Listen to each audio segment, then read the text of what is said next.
இப்படியுமா ஒரு பொண்ணு இருப்பா அப்படின்னு தாங்க என் கதை ஆயிடுச்சு. சீரியஸாகவே இப்படியெல்லாம் ஒரு வீடியோ எடுத்திருக்கேன் நான் நினச்சி கூட பார்க்கல. நம்ம ஆக்சுவலி இந்த வீடியோ எடுக்கிறப்ப நான் யூடியூப்பில் இல்லை, சும்மா எடுத்து வைக்கலாமேன்னு சொல்லிட்டு எடுத்து வச்ச வீடியோ போல். அதனால் நான் அந்த வீடியோ எடுத்ததையே நான் மறந்துட்டேன். இப்போ மொபைல் நிறைய ஹேங் ஆக ஆரம்பிச்சிருச்சு, நிறைய வீடியோ எடுத்து எடுத்து வைக்கவும். சரி தேவையில்லாதெல்லாம் டெலீட் பண்ணலாமேன்னு சொல்லி போய் பார்க்குறேன். இவ்வளோ பெரிய ஒரு வீடியோ எடுத்து வச்சுருக்கேன். என்னன்னு பார்த்தா பாஸ்தா செஞ்சு வச்சுருக்கிறேன். சரி ஓகே இந்த வீடியோ அப்லோட் பண்ணிடலாமேன்னு சொல்லிட்டு தான் இப்போ எடுத்து எடிட்டிங் பண்ணிவிட்டு உங்களுக்கு அப்லோட் பண்ணுறேன். ஆல்ரெடி ஏற்கனவே நான் பாஸ்தாவை வேக வச்சு எடுத்து வச்சுக்கிட்டேன். அதுக்கப்புறம் கொஞ்சமாக எண்ணெயை ஊற்றி அதுக்கப்புறம் இஞ்சி கொஞ்சம் கட் பண்ணி போட்டு அதுக்கப்புறம் பூண்டு பொடி பொடியாக அரைச்சி வச்சு அதையும் போட்டுக்கிட்டோம். இஞ்சி பொடி பொடியாக அரைச்சி வச்சு அதையும் போட்டுக்கிட்டோம்.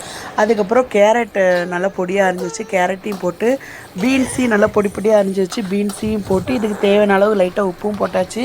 காரத்துக்காக கொஞ்சம் பச்சை மிளகாவும் போட்டுட்டோம். நாங்கள் நல்லாவே காரம் சாப்பிடுவோம், அதனால் காரத்துக்காக பச்சை மிளகாவே இதிலே அரைச்சி நான் போட்டு எல்லாத்தையும் நல்லா வதக்கி விட்டுட்டு, சில்லி சாஸ் வீட்டில் இருந்துச்சு, சில்லி சாஸை கொஞ்சோண்டு ஊற்றி வச்சுட்டு, அதுக்கப்புறம் சோயா சாஸும் வீட்டில் வச்சுருந்தேன், சோயா சாஸும் கொஞ்சம் ஊற்றிக்கிட்டேன். அதுக்கப்புறம் டொமேட்டோ சாஸும் வீட்டில் இருந்துச்சு, டொமேட்டோ சாஸு இதிலே ஊற்றிட்டேன். இது ஒன்று தான் நான் தப்பு பண்ணிட்டேன். டொமேட்டோ சாஸு இதிலே கொஞ்சம் போடவும் கொஞ்சம் ஸ்வீட்னஸ் அதிகமாக வந்துருச்சு. இது செஞ்சு சாப்பிட்டதை கூட நான் மறந்துட்டேன். ஆனால் இப்போது இதை எடிட்டிங் பண்ணுறப்ப எனக்கு கொஞ்சம் கொஞ்சம் ஞாபகம் வந்துச்சு. அதுக்கப்புறம் கொஞ்சம் காரத்தை பேலன்ஸ் பண்ணுறதுக்காக நான் வரமிளகாத்தூள் கொஞ்சம் ஆட் பண்ணிக்கிட்டேன். அதுக்கப்புறம் மல்லித்தூள் கொஞ்சம் ஆட் பண்ணிக்கிட்டேன். அதுக்கப்புறம் கொஞ்சம் கரம் மசாலா தூள் கொஞ்சம் ஆட் பண்ணிக்கிட்டேன்.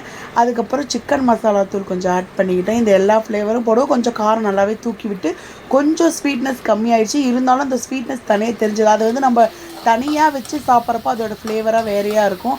அதுக்கப்புறம் இது கொஞ்சம் கெட்டித்தன்மையாக ஆகிறதுக்காக கார்ன்ஃப்ளவர் மாவை கரைச்சி கொஞ்சம் அதையும் ஊற்றிக்கிட்டேன். போட்டு இது நல்லா கொதிக்க வச்சுட்டேன். இது ஒரு நல்ல திக் பேஸ்ட்டாக ஆயிடுச்சு. இதுக்கப்புறமேட்டுக்கு நம்ம வந்துட்டு நான் ஆல்ரெடி உப்பு போட்டு லைட்டாக வேக வச்சு எடுத்த பாஸ்தாலே 2 விதம் வச்சுருந்தேன் நான். ஒன்று வந்துட்டு லாங்காக இது இருக்கும்ல அந்த மாதிரி பாஸ்தாவும், ஒன்று வந்து அந்த உருண்டையாக இருக்கும்ல அந்த மாதிரி பாஸ்தாவும். இதெல்லாம் மேக்ஸிமம் நான் செஞ்சதே இல்லை.